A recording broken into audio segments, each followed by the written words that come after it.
రేవంత్ రెడ్డి బహిరంగంగా చెప్పిండు, చంద్రబాబు నాయుడు గారే నాకు అథారిటీ ఇచ్చిండు, పంపించిండు. బాబు గారు, నాయుడు గారు, చంద్రబాబు నాయుడు గారు 8 సార్లు చెప్పిండ్రు. బాసు బాసు బాబు నాయుడు, చంద్రబాబు నాయుడు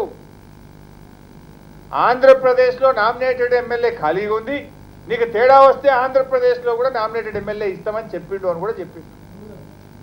ఫోన్ మాట్లాడిస్తా అని చెప్పిండు. ఫోన్ మాట్లాడినట్టు కూడా మాకు సమాచారం ఉంది. చంద్రబాబు నాయుడు మాట్లాడి నామినేట్ ఎమ్మెల్యే గారితో, అది కూడా బయటకు వస్తుంది ఎప్పుడో. మరి ఆ రికార్డులు కూడా ఉన్నాయా ఏందో మరి చూడాలి. ఏసీబీ గారు చెప్పాలి, ఏసీబీ వాళ్ళు చెప్పాలి. నామినేటెడ్ ఎమ్మెల్యే గారితో చంద్రబాబు నాయుడు గారు ఫోన్లో మాట్లాడించిందట. మరి ఆ రికార్డు కూడా మరి ఉందా, ఉంటే దాన్ని కూడా బయట పెట్టాల్సిన అవసరం ఉంది.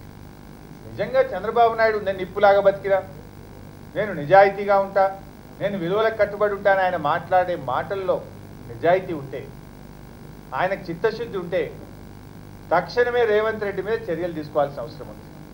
పార్టీ నుండి సస్పెండ్ చేయాల్సినటువంటి అవసరం ఉంది.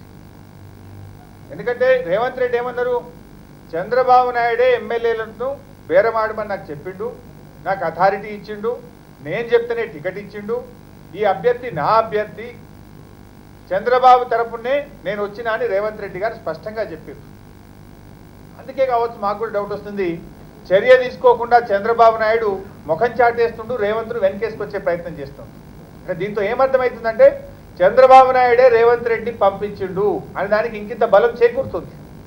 ఒకవేళ చంద్రబాబు నాయుడికి సంబంధం లేకపోయిండుంటే, రేవంత్ రెడ్డి గారిని చంద్రబాబు పంపించుండకపోతే, ఈ డబ్బు సంచులు చంద్రబాబు నాయుడు గారు ఇచ్చుండకపోతే, ఈ పాటికి రేవంత్ రెడ్డి మీద సస్పెండ్ చేయడమో చర్య తీసుకోవడమో చేసి ఉంటుండే.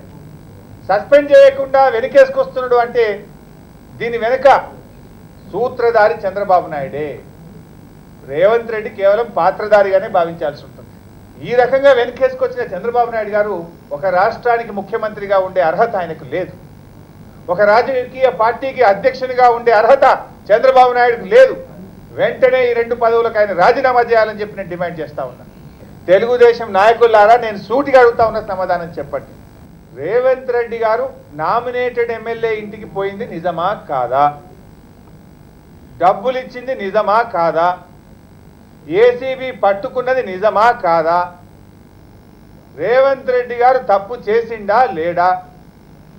రేవంత్ రెడ్డి గారు చంద్రబాబు నన్ను పంపించాడని చెప్పింది టీవీల్లో వచ్చింది నిజమా కాదా?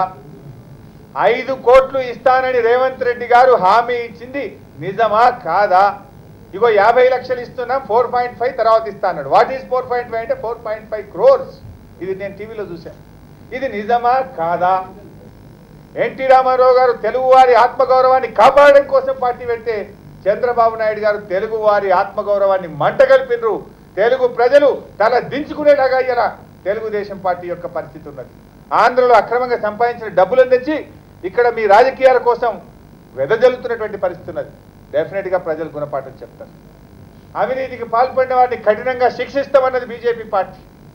మరి నేను అడుగుతా ఉన్న బీజేపీ పార్టీని, ఎమ్మెల్యేలకు డబ్బులు పంపినటువంటి చంద్రబాబు నాయుడుతో దోస్తీ ఎట్లా కొనసాగిస్తారు? బీజేపీ నేతలు తమ వైఖరిని స్పష్టం చేయాల్సినటువంటి అవసరం ఉంది. కేసీఆర్ గారిని పట్టుకొని